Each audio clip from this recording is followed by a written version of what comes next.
I had one, I'll tell you, you hadn't heard about this one. I didn't know what Guillain-Barré syndrome was.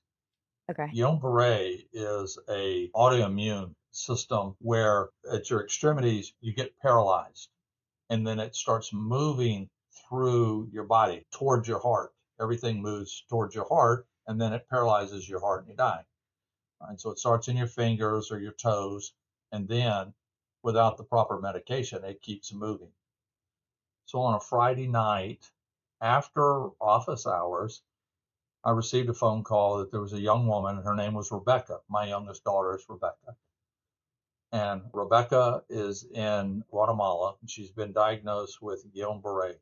I didn't even know what it was. I had to Google it to find out what in the world we're Hmm. talking about. And they refused to give her the medicine that she needed. Wow. And so throughout the evening, while we're trying to work through the process, the paralysis is moving through her arms up toward her chest. Eventually, one of the vice presidents at the insurance company on a Friday night around 7:30 on her personal mobile, I called her cell. She's at a basketball game where her daughter was playing at a gym. She took my call, comes out in the parking lot. I explained it to her. She said, Bill, use my credit card. Here it is, and give it to them to pay the bill so they'll give her the medicine. On her company credit card, authorized $10,000 for that young woman to get the medicine. Wow. So later that year, I was at their organizational Christmas party, and I was standing with the leader of the ministry, and I said, "Is Rebecca here?"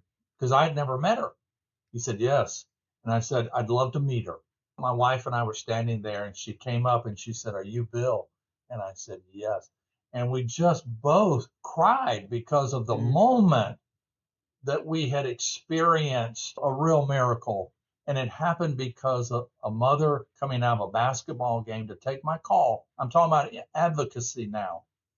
An advocate stood up for her, and somebody that I had a relationship with put $10,000 on a credit card so she could get medicine in Guatemala. And so we had a sweet moment there. And I said, "Could I just ask one thing?" And she said, "Sure." At this time, it was a Christmas party and they had a DJ. All the young people were in a group and they were dancing. Now, I don't call it dancing, I call it jumping up and down. But they were all kind of in this jumping up and down group. And I said, "I'd love to see you dance," because she was barefooted. She had on a beautiful gown, but she was barefooted. I said, "I'd love to see your feet dance." And she said, "Let's do it."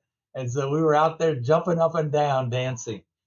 And so when I tell you there are people that are just as dedicated in this industry to helping people as any other industry, I have real life stories. And Mm. Rebecca is now married and lives in the Carolinas and is raising a family. But if it wasn't for somebody named Denise that took my phone call on a Friday night, left her daughter's basketball game, and authorized $10,000 on a credit card for her to get medicine in Guatemala, Yeah. I don't know Wow. how the story ends. That's amazing. Hey, it's your travel brat Nat. I hope you enjoyed this episode. If you did, don't forget to like and subscribe to the podcast on your preferred listening platform. We also love reviews, so feel free to leave us a Google review or a review wherever you listen.